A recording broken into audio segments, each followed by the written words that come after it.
Okay, napagyapunta sa mga rason nganong nagbuwag ang mga managtiayon, no? Lifestyle and values. So lifestyle ang iyang pamaagi, ang iyang values ba, mga values pamatasan, no? Lifestyle sa iyang namat-an niya. Number one is different ang iyang priorities, no? Dunay conflicting goals, values o aspiration. So, doon na ganay pa nagbingkil, no? Muna usa sa mga rason nga nung doon pa nagbingkil, labi na lahi-lahi ang inyong mga prioridad.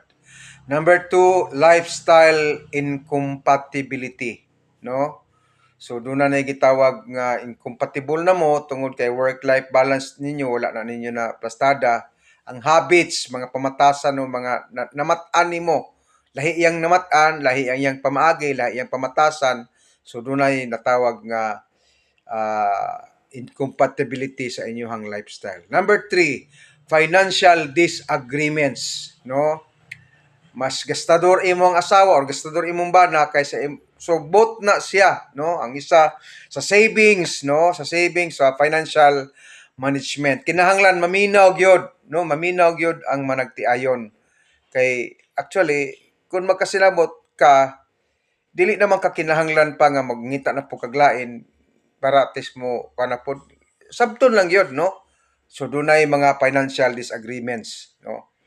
Ang family planning, no, disagreements on children, pila ka buk imong anak, labi nagbata pa mo, nya so bantayan na ang pamaagi sa disiplina.